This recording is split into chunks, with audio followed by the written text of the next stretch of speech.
that daring quest, the first into Central Africa by a European, was little more than something Burton did once on a summer vacation. For nearly 5 decades before his death, 100 years ago this year, he was a giant figure on the public scene, a unique blend of scholar and adventurer, linguist and anthropologist, a soldier, a scientist, a student of sex and religion, and spy, more or less, on Her Majesty's Secret Service.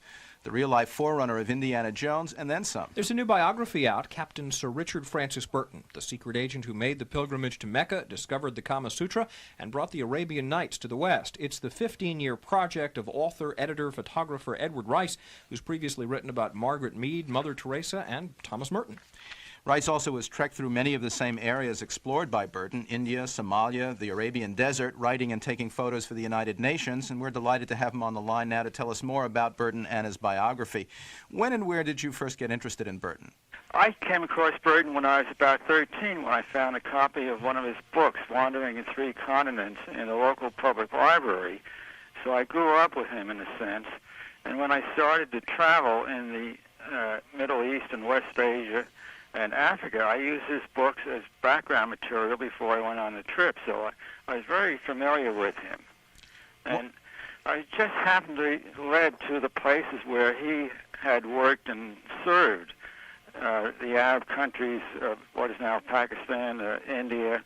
I was in the Arabian Desert. I crossed Somalia. I went to Damascus, Gaza, Jerusalem.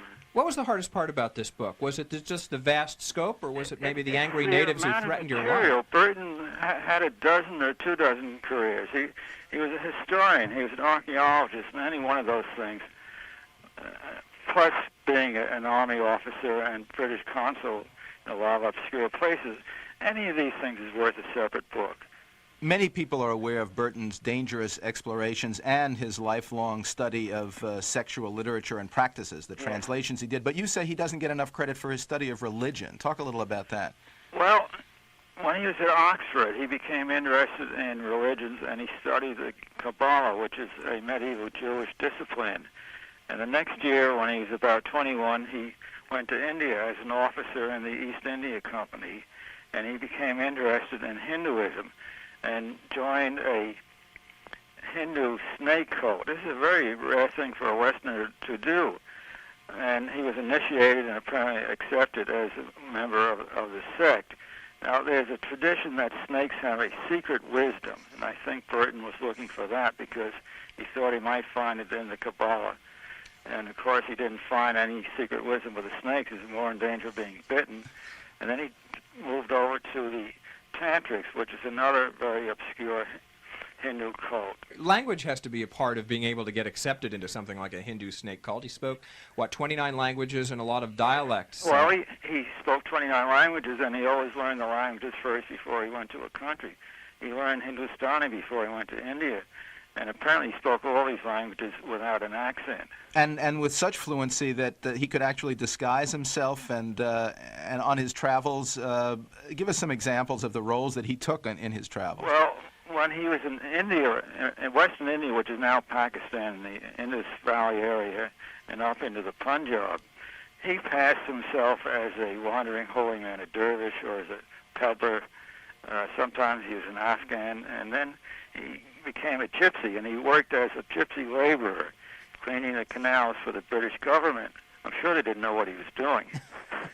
Well, you say his love of disguise led directly to his little-known role as a spy for Britain during the period of what Rudyard Kipling called the Great Game of espionage throughout the Near East. What kind of things did Burton do undercover?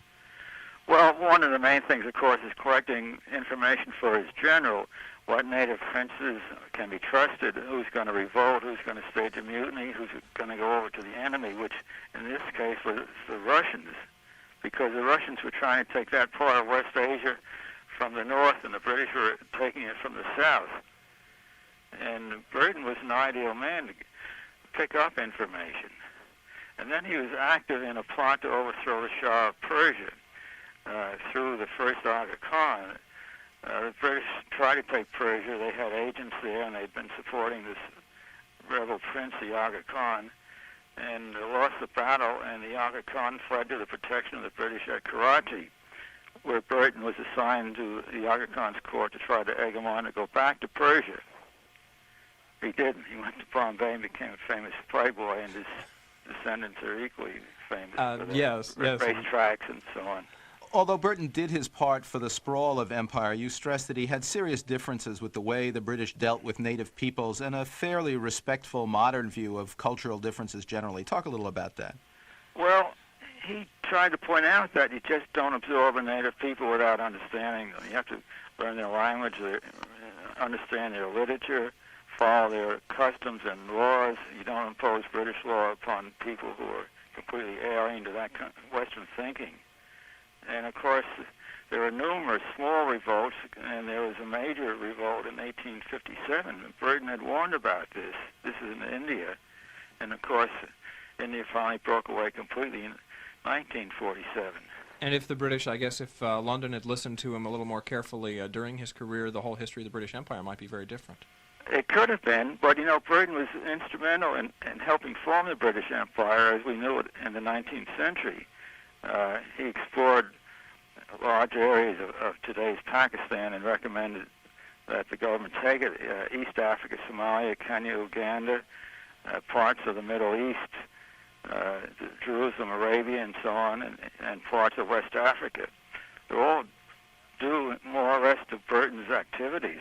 Well, it's incredible footsteps you've followed. We thank you. We've been talking about Captain Sir Richard Francis Burton, a new biography about the 19th century explorer scholar, with its author Ed Rice in Sagaponack, Long Island. Thanks again.